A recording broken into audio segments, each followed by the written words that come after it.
liha. Tsaka tabla, yung flat na tabla. Ayun, kailangan flat yan. Kasi kanina medyo malalim dito,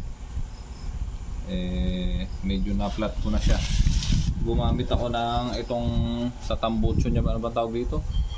Tambucho, yan. Dagan nyo dyan.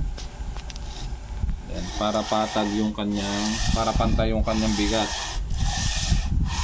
Ano sundan?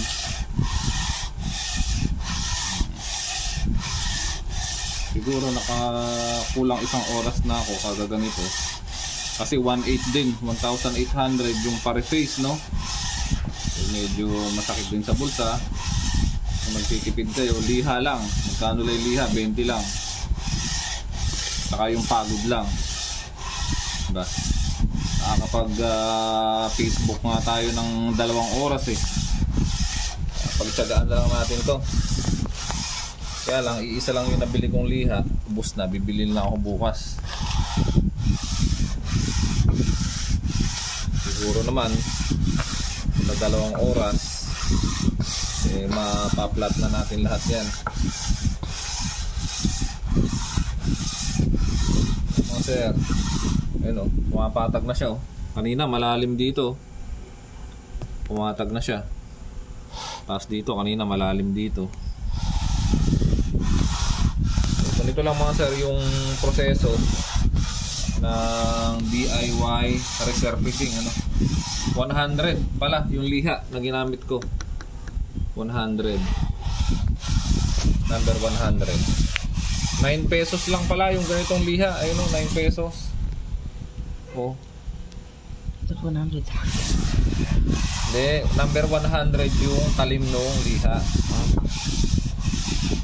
9 pesos lang. Kumpara mo naman sa 1,800. Manual lang yan mga sir.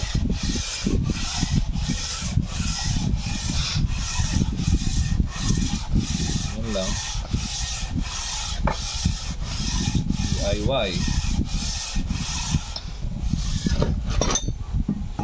Tapos pag magte-testing tayo ng kwan ng dapat ito kalahati lang.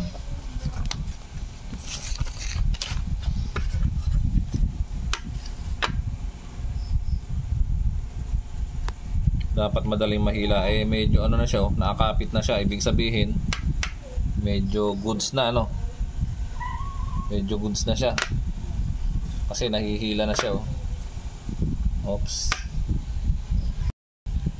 Malalaman mo na malalim yung isang part na ano, pag isang part ng cylinder head pag nalihila mo kaagad yung papel. Pag nahila mo kagad yung papel na ganon. Yan. Ibig sabihin yan, goods yan mga sir. Goods na. Medyo goods na lahat. Oh. Kasi madali nahihila mo pati yung... Uy, medyo malalim yata rin. Hindi. Goods na. Medyo goods na mga sir. Hindi na mga kabayan. Saglit lang pala mag-resurface eh.